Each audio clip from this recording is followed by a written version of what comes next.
Sometimes the people we underestimate the most are the ones holding the most power. Today's story is about a spoiled rich teenager who thought the world revolved around him.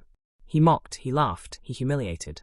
But when the truth came out, let's just say, the arrogant smile on his face disappeared forever. Before we dive in, don't forget, if you love your mom, hit subscribe. And if you love your dad, hit like. And tell us in the comments where in the world you're watching from. We love to see how far our stories travel. It was a bright morning at Westwood Academy, one of the most prestigious schools in the city. A place where the wealthiest families sent their children. Among them was Chadwick Monroe, or simply Chad, the son of a billionaire real estate developer. At just 17, Chad carried himself like he owned the world, because in his mind he did.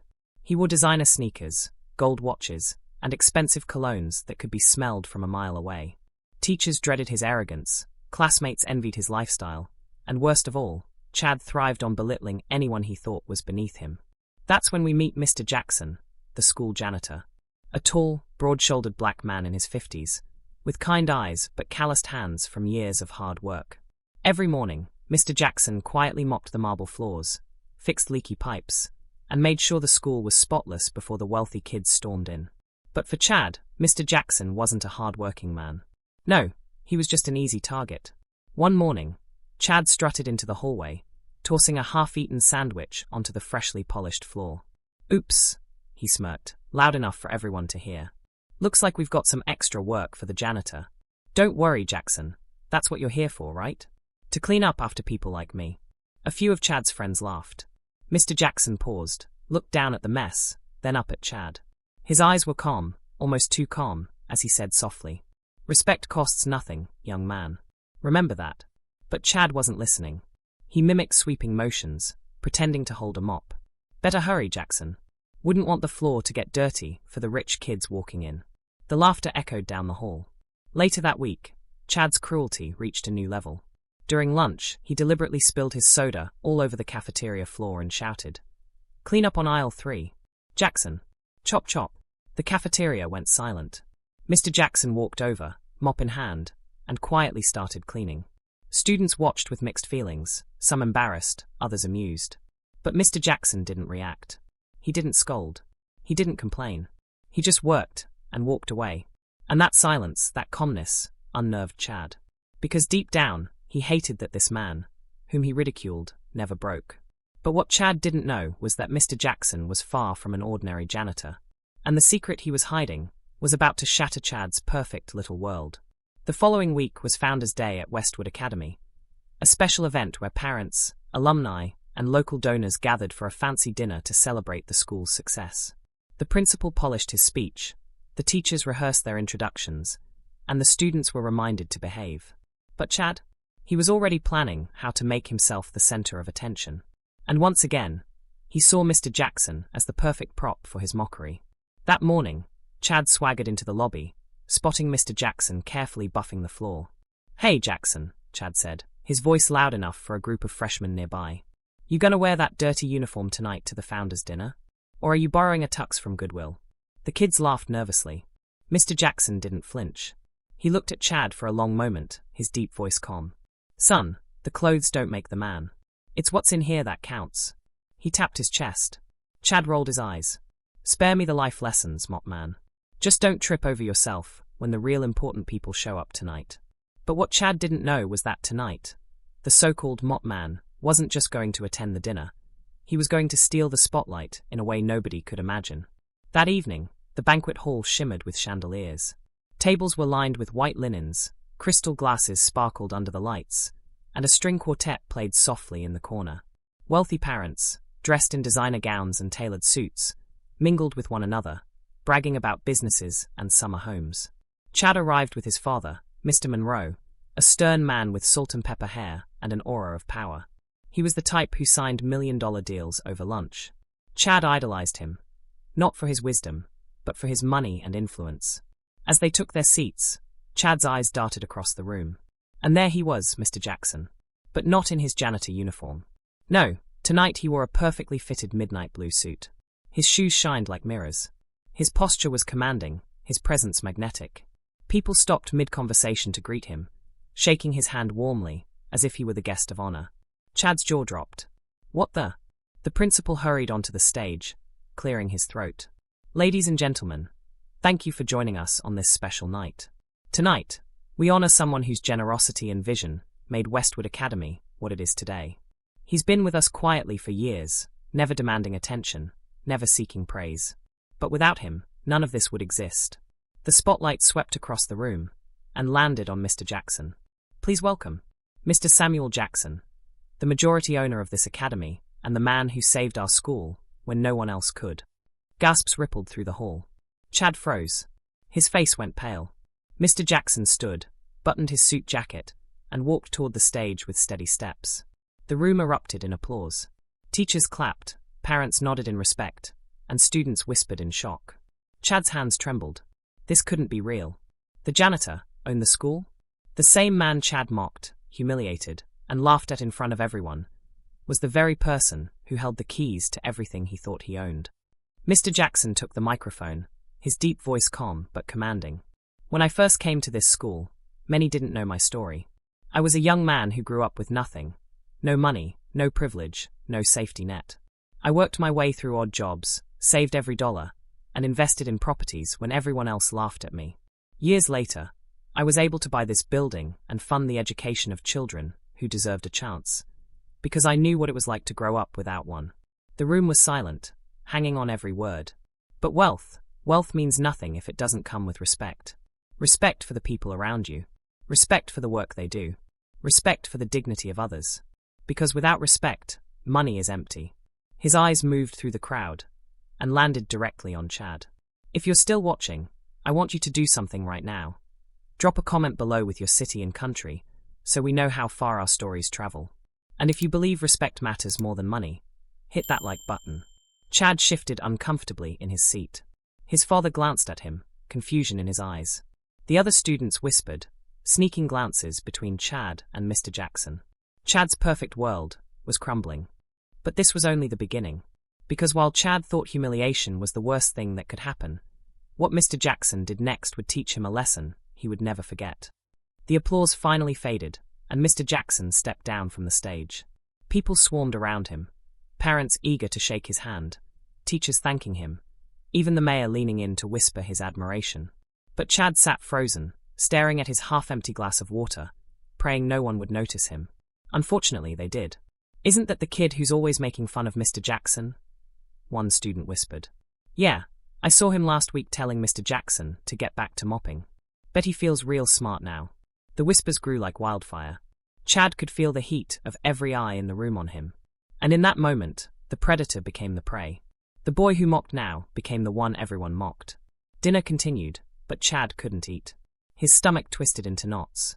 His father leaned close, his voice low and cold. "Chad, what's going on? Why is everyone looking at you?" Chad swallowed hard. I might have said some stuff to Mr. Jackson. Because I thought he was just the janitor." His father's face turned crimson. "You humiliated the man who OWNS this academy? Are you out of your mind? Do you have any idea what you've done?" Chad's chest tightened. For the first time in his life, he saw something in his father's eyes he had never seen before.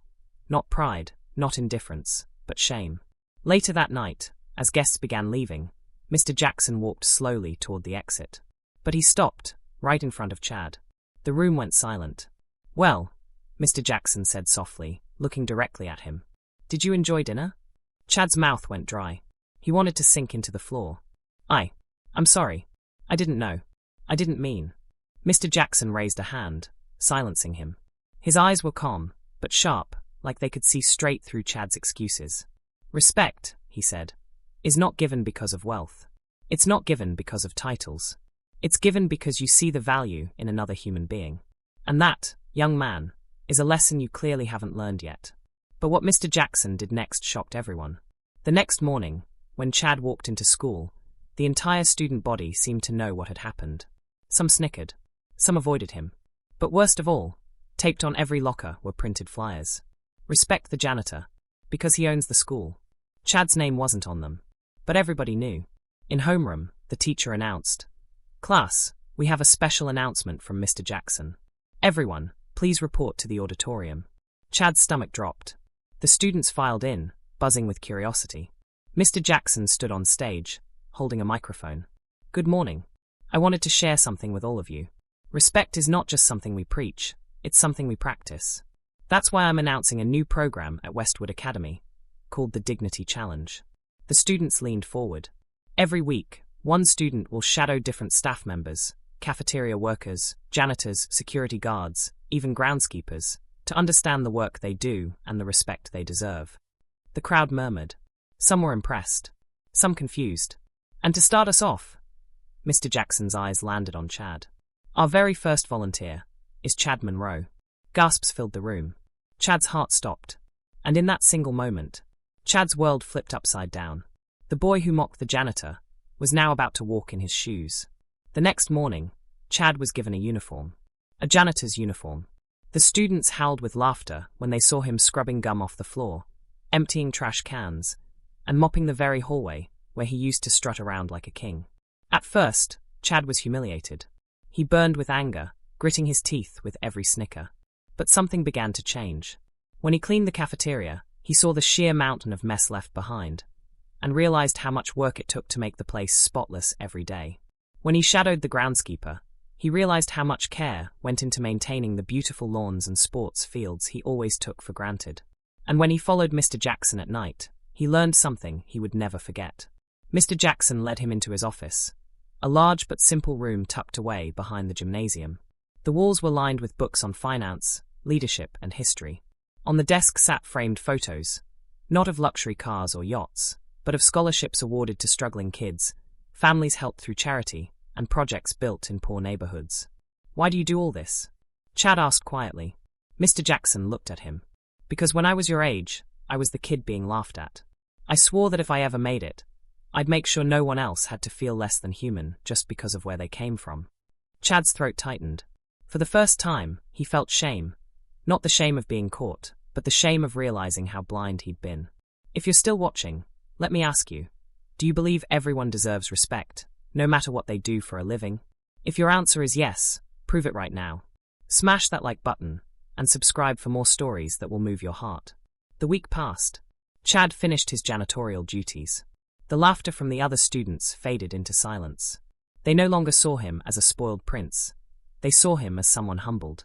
But Mr. Jackson wasn't done. He called Chad into his office one last time. You've learned what it means to respect hard work, Mr. Jackson said.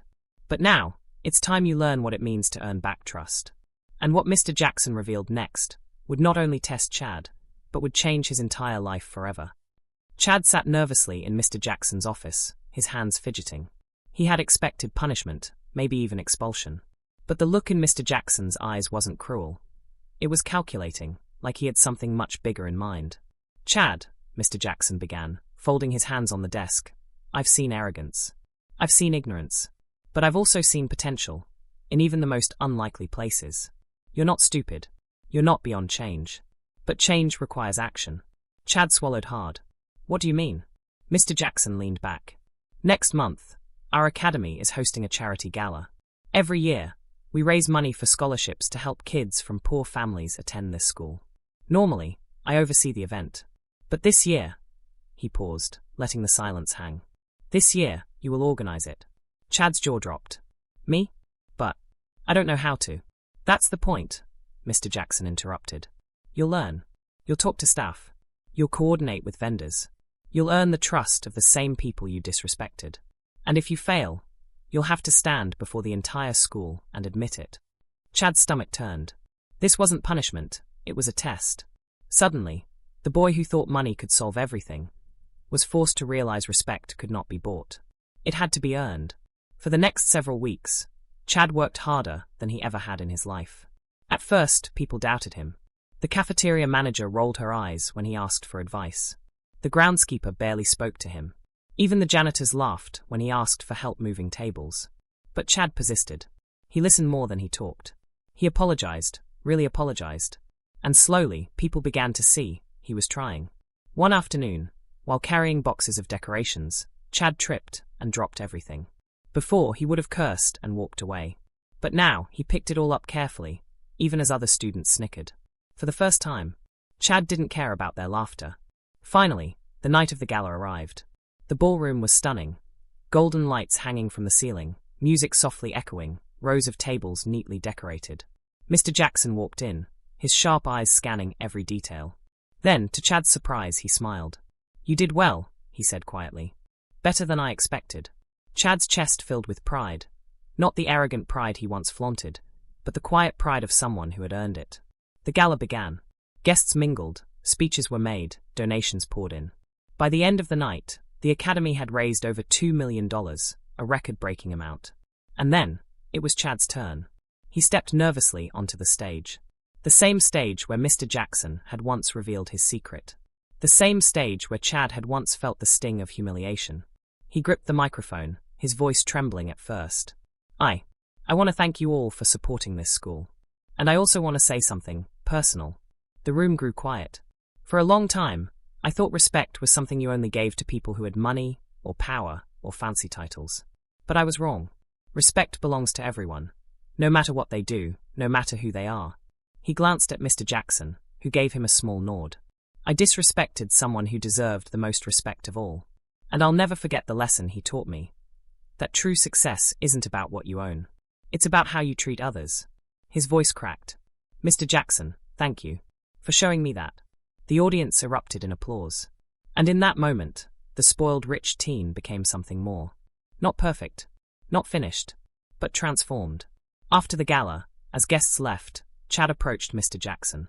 "I don't know how to repay you," he said quietly. Mr. Jackson smiled. "Live the lesson. That's all I ask." Chad hesitated. Do you think I could ever be like you someday?" Mr. Jackson chuckled softly. "Don't try to be me. Try to be better than who you were yesterday. That's how greatness starts." He placed a firm hand on Chad's shoulder. "Remember this, son. Wealth fades. Titles fade.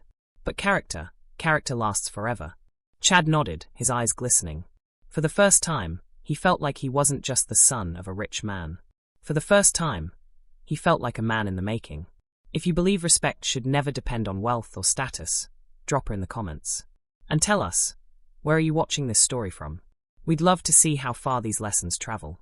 And if you're grateful for the people in your life who taught you respect, hit that subscribe button right now.